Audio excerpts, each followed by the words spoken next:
ስፔናዊ የአርሰናል ዋና አለቃ ሚኬል አርቴታ ስለ ቪክቶር ዮኬሬሽ አስተያየቱን ሰጥቷል። ከፈረመበት ጊዜ ጀምሮ በሱ ላይ ያለው የትኩረት ደረጃ አልተለወጠም ብዬ አስባለሁ። ያ የተለመደ ነው። ሁሉም ሰው 9 ቁጥር አጥቂ እስክናመጣ ጓጉቶ ነበር። እኛም እሱን አድርገናል። አስደናቂ ሪከርድ ያለውን ተጫዋች አምጥተናል። የቅድመ ውድድር ዘመን ጊዜ አልነበረውም። የመጀመሪያዎቹ ጥቂት ሳምንታት አስቸጋሪ ነበሩ፣ ምክንያቱም በአካል ብቃቱ ጥሩ ሁኔታ ላይ ስላልነበር ነው። በዚህ ሊግ እንደማንኛውም ተጫዋች በአካል ብቃት ዝግጁ መሆን አለብህ። ከዛም ጥሩ በሆነበት ጊዜ ጉዳት አጋጥሞታል። አሁን ተመልሷል። ባለፉት 2 ጨዋታዎች ብዙ አዎንታዊ ነገሮችን ተመልክቻለሁ። በተወሰኑ ሁኔታዎች እሱም በተሻለ ሁኔታ ማስተካከልና መርዳት መቀጠል አለብን። እሱም እንደዚሁ ማድረግ አለበት። ራሱን የሚያሳይበት ጊዜ አሁን ነው።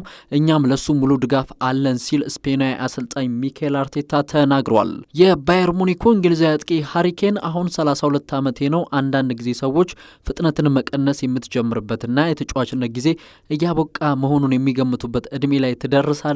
ነገር ግን እኔ በእግር ኳስ ህይወቴ ፕራይም ጊዜ ላይ እንደሆንኩ ነው የሚሰማኝ። በዚህ የውድድር ዘመን የሮጥኩባቸውን ዳታ ስመለከት ከዚህ በፊት ስሮጥ እንደነበረው ነው እየሮጥኩ ያለሁት። ስለዚህ አሁን ለመናገር ይከብዳል ያለ ሲሆን አሁን ለብዙ ዓመታት መጫወት እንደምችል ይሰማኛል።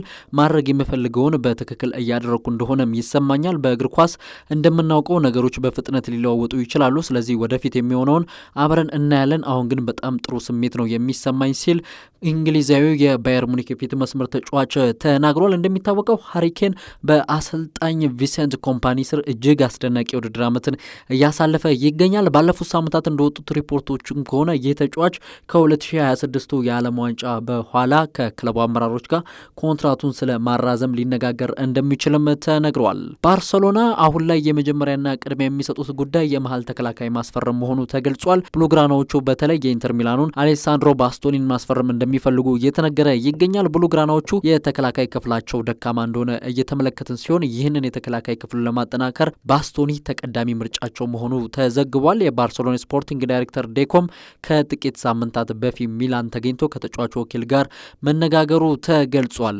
ፖርቱጋል የማንቸስተር ዩናይትድ አምበል ብሩኖ ፈርናንዴሽ በግልጽ እንደሚታየው ዋንጫዎቹን ስለማሸነፍና ስለማሸነፍ ብቻ ስለተነገረኝ ነው እዚህ የቆየሁት። አሁንም ዋንጫዎችን ማሸነፍ እንደምንችል ስለማስብ ነው።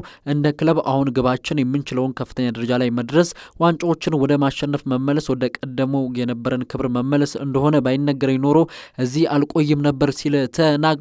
ካፒቴን ብሩኖ እንግዲህ የክለቡ ዓላማ አሁንም ወደ ነበሩበት ቦታ መመለስና ክለቡ እንዲሁን የሚፈልገው ቦታ ላይ ማድረስ መሆኑን ስለማውቅ ነው። ለዚህም ነው ወደዚህ ክለብ የቆየሁት። ስለዚህ ክለቡ ወደዚህ ለመመለስ መርዳት ከቻልኩ ማድረግ የምችለውን በሙሉ አደርጋለሁ ሲል ተናግረዋል።